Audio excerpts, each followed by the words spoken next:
Voters party international के जिला प्रवक्ता से। आइए हम इनसे वोटरशिप्स के बारे में कुछ बातचीत करते हैं।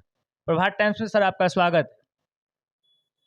मेरा नाम महेश्वर प्रसाद चौधरी, मधुबनी जिला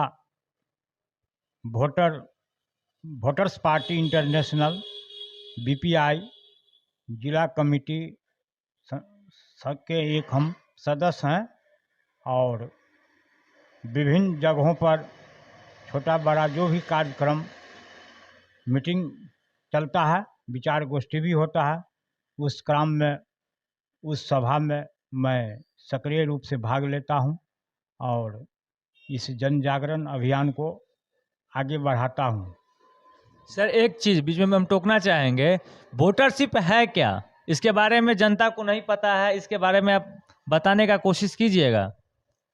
वोटरशिप वोटर पेंशन मतदाता का अधिकार है। वोटरशिप वोटर पेंशन मतदाता का अधिकार है। इस देश भारत के सकल घरेलू उत्पादन से भारत सरकार को जो भी रॉयल्टी इंटरेस्ट सरकारी खजाने में जाता है, उसका आधा राशि वोटरशिप वोटर पेंशन के लिए वोटरों को प्रत्येक माह 8,000 रुपया पेंशन देने का मांग है। भरत गांधी विश्वात्मा जी के शब्दों में मैं कहना चाहूँगा कि यह आर्थिक आज़ादी आंदोलन परिसंघ उसी के तत्वावधान में मधुबनी जिला के विभिन्न जगहों, प्रखंडों, पंचायतों में यह कार्यक्रम जागरूकता के रूप में चल रही है और मतदाताओं को जगाने का काम करता हूं ताकि वोटरशिप है क्या, वोटर के बारे में जाने। तो इस देश के अंदर मतदाताओं का कुछ संकेत है कि यह वोटर पेंशन आएगा कहां से, तो मुझे बताना पड़ता है कि भारत सरकार के अंतर्गत देश में अंदर ये धरती के अंदर सोना, चांदी, कोयला, लोहा, अभ्रक इत्यादि सारे खनिज पदार्थ हैं। वन, जंगल, नदी, नाला, तालाब, समुद्र इत्यादि जगहों से जो सारी इनकम भारत सरकार को आती है, वह सकल घरेलू उत्पादन का भाग 17,000 रुपया बनता है। ये अभी तक में 2005 में जो प्रस्तावित दिया गया था, उसमें वोटरशिप पेंशन के लिए 6,000 प्रति माह पेंशन के रूप में मांग रखा गया था भरत गांधी विश्वात्मा जी के द्वारा देश के उच्च सदन लोकसभा और राज्यसभा में। उसी परिप्रेक्ष्य में 4-5 साल के बाद 2011 में हामिद अंसारी जो भारत सरकार के में उपराष्ट्रपति थे और उसी समय दीपक गोयल कमेटी लोकसभा के सचिवालय कमेटी के तहत गठन की गई थी। जो दीपक गोयल कमेटी थी, वह दीपक गोयल कमेटी भारत के अर्थशास्त्री, संविधान विशेषज्ञ भरत झुनझुनवाला, सुभाष और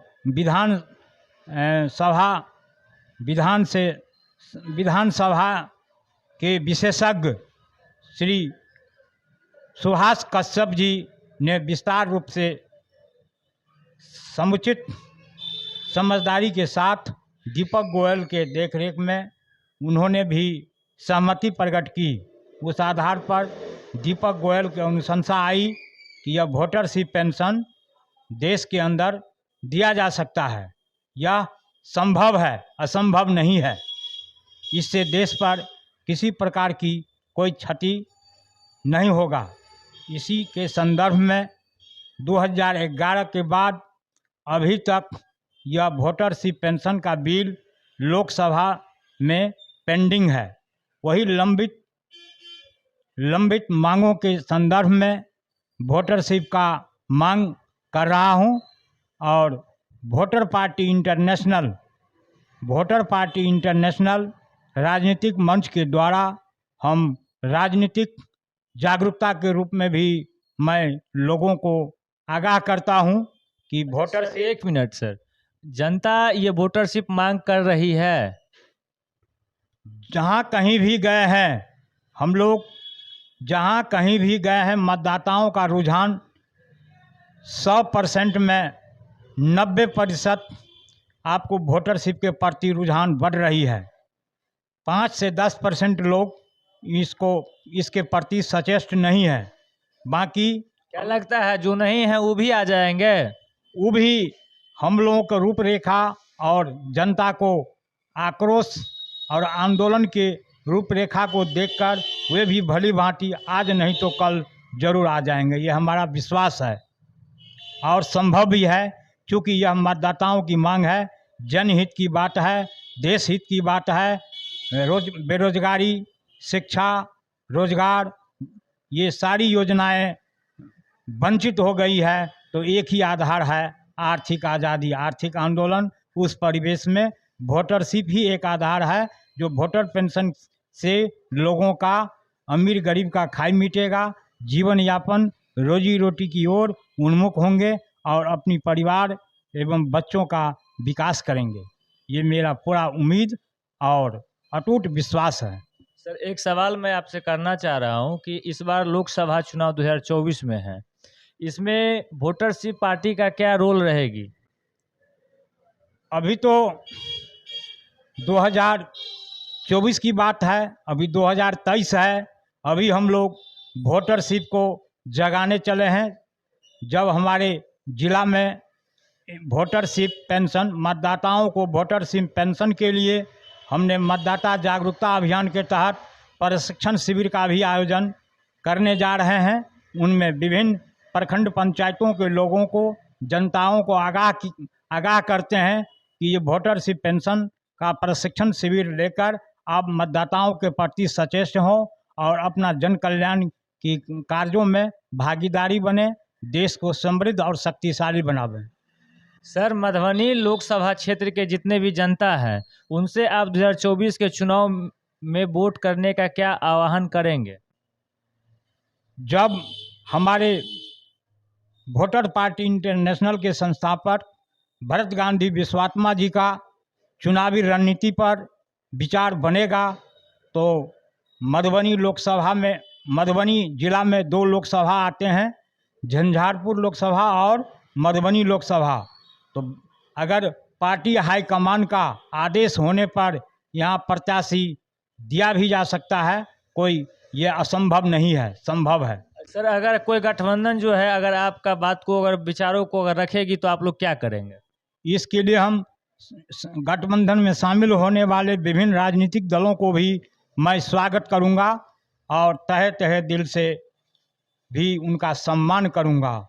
और सब गठबंधन का दौर चल रहा है, तो गठबंधन में जो भी राजनीतिक दल आएंगे उनको हम, चाहे पक्ष हो या चाहे विपक्ष, चाहे पक्ष हो या विपक्ष हो, हम सारे राजनीतिक दलों का इस वोटरशिप पेंशन के तहत इस लड़ाई में, उसमें हिस्सेदारी लेंगे, उसमें हम शामिल करने के लिए धन्यवाद देंगे।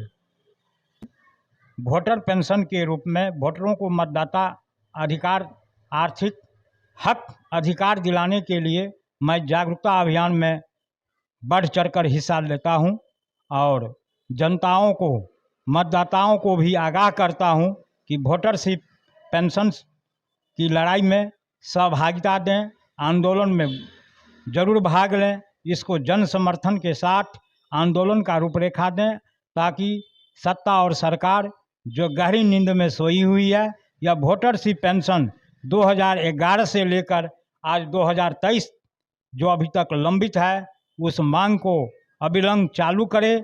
नहीं तो इस आंदोलन के जरिए से भारत सरकार को चुनौती दूंगा। आने वाले समय में चुनाव होने जा रहा है 2024 में, उस चुनाव में हम लोग पुरजोर विरोध करेंगे और हम सारे मतदाता वोटरशिप पेंशन को लेकर के, मैं सत्ताधारी पार्टी एवं जो भी उम्मीदवार पॉलिटिकल दल के, किसी भी पॉलिटिकल दल के प्रत्याशी मैदान में उतरेंगे, उनको भी मैं वोटरशिप बैनर, आर्थिक आज़ादी बैनर के तले घेराव भी कर सकते हैं संभवतः। और इसी परिप्रेक्ष्य में हमारा कार्यक्रम आगे भी चल रही है और प्रशिक्षण का शिविर में हम लोग जब तक प्रशिक्षण शिविर हो नहीं जाता है, राजनीतिक तैयारी पर अभी कहना ज़्यादा ठीक नहीं होगा। अगर आप फेसबुक पे देख रहे हैं तो चैनल को फॉलो कीजिए, अगर यूट्यूब पे देख रहे हैं तो चैनल को सब्सक्राइब कीजिए।